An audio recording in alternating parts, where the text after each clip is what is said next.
Calling from a 228 area code. Who's this? Where are you calling from? Hi, it's Jessie from Santa Rosa. How you doing, Sam? I'm doing well, Jesse. What's on your mind? Well, I'm in Santa Rosa, so it's windy. Still fires going on. How far are you from the fires? Smoke. I'm in West Santa Rosa, so for the most part, we've remained relatively untouched, with the notable exception of the Coffee Park area. It's so we can see the smoke, but the skies are still are fairly clear. But it's bad, Sam. Jesse, have you seen this video? Really bad. Have you seen this video of by a drone? I'll stop you. I didn't need to see a video. I've seen the neighborhood, Sam. Oh, jeez. I'm a history guy, so I really deep dive into things like World War II, Vietnam, all that kind of stuff.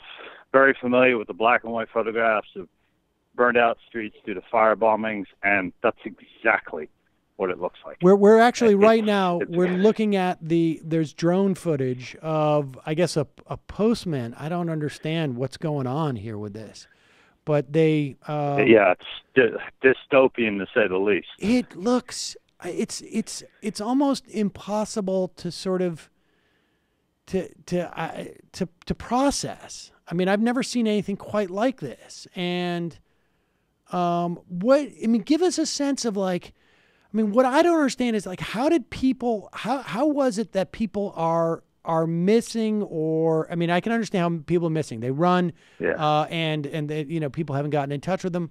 But I mean, how did this happen so quickly? Well, there's various rumors about how it happened and how it occurred. There's no specific official story yet, because obviously they're doing that independent of the fire and everything else, because they don't want people running around with tinfoil hats, pointing fingers at one person or another, or one reason or another, for obvious reasons. But I'm sensing, and this is an educated guess, so within a few days or weeks I could look horribly wrong, but it started in Calistoga. 70, 80, 99, 90 mile an hour winds were invigorated by a thunderstorm, picked up, made a fireball, and rolled it right down Calistoga Valley into eastern Santa Rosa. Where my wife works, in Kaiser Hospital, there's a neighborhood directly behind it called Fountain Grove. That neighborhood is just gone. There's nothing. I mean, absolutely nothing. That fireball came in on the wee hours of Monday morning, and people had no notice. This was not like a hurricane where you get days of notice in advance. Yes, hurricanes can change. I understand that. But for the most part, usually you have advance notice. You know what's coming. It's not a major shock. This was like somebody exploded a 1,000-pound bomb in a tinderbox, and everybody woke up and went, excuse my French, oh shit. We were out on our balcony, and I'm a veteran. I've been to Iraq. I've been to Iran, and I looked out on the balcony. I've never seen anything like it. It was jaw-dropping. There were orange glows in the sky everywhere.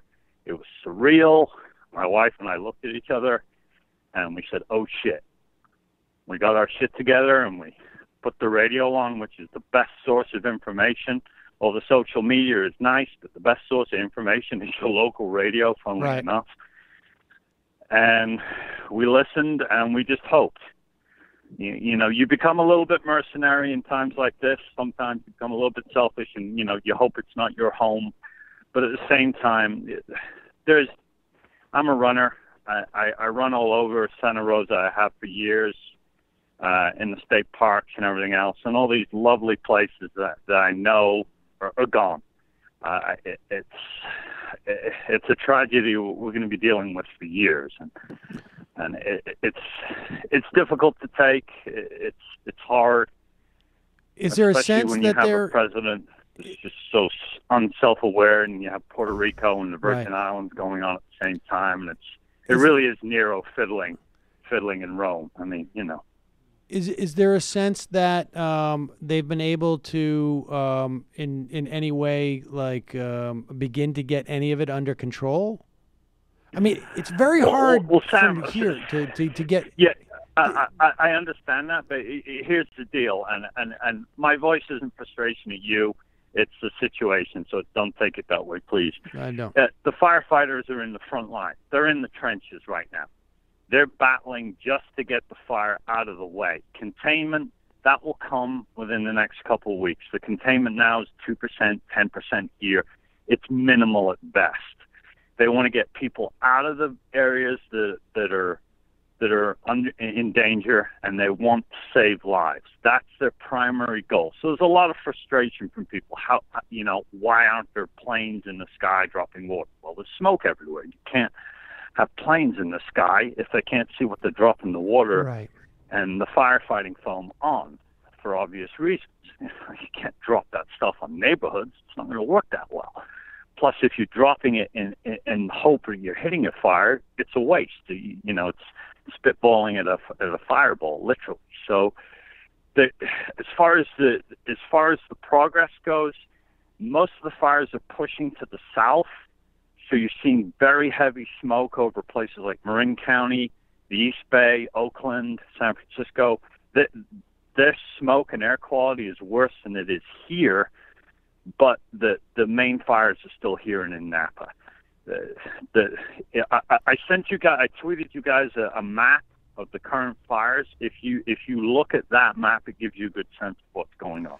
Now, let me ask you this: like, there seems to be multiple fires. Well, no, there are multiple fires, right? Are they? Would they? How does that happen? Like, is it just like it catches in one area and then it just sort of burns out in another? Like, these are all coming from the same source? Well, my wife's father, my father-in-law, is a firefighter. He's retired. He was a firefighter in this area, funnily enough, for over 40 years. And this is what he relayed to us, and we've heard it backed up by anecdotes that we've heard on the radio. Basically, you can take an ember, and the winds are so fast and so turbulent that ember can be picked up, and the ember can be the size of your shoe, and it can get underneath a house. And with the wind, that house can be a tinderbox, and it can be up in moments. So you have these big fires, and those embers split off and cause other fires. Sort of tributaries from a stream, if you will. Kind of a little bit of a tenuous analogy, but I think you get where I'm coming from. Is the big fire has split off into other fires that have formed big fires, and it all originated in Napa and Calistoga. And now the horrible thing for the Calistoga folks is the big fire that pushed out of the east into the west from there has now done a 180 and is going right back towards Calistoga. Jeez. Well, our hearts go out to you. I mean, the pictures are harrowing, and just sort of the devastation. It's nuts, and you know, we don't see much of it on our news here. I mean, I don't quite know why.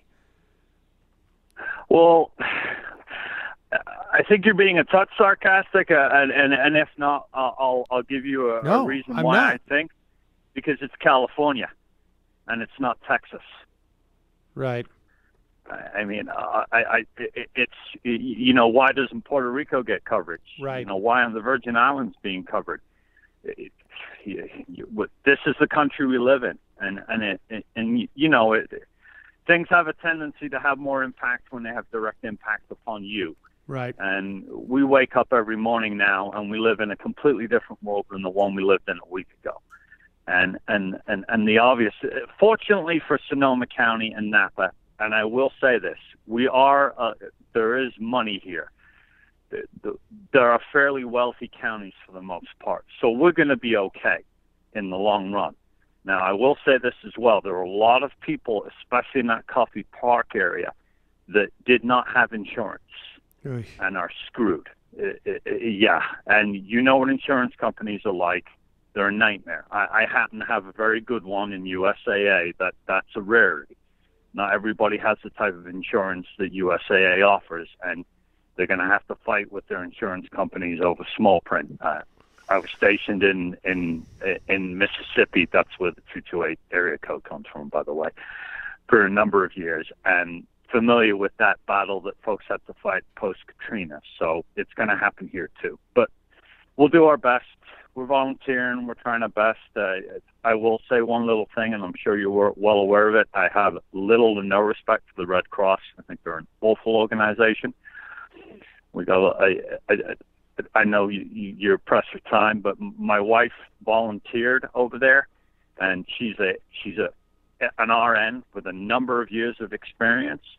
And her and a couple of other women came in, and the head of the Red Cross pushed them off to go give old people baths, which they were fine with, and all the men got to do the actual, no kidding, hands-on care. And my wife made an issue of it, and they politely asked her to leave. That's lunacy. Yeah. Yeah. Well, let me ask you this. What if there are people who are listening, and I imagine there are, who want to do something? I mean, what can we do at this point for folks out there? I mean, do you have any suggestions?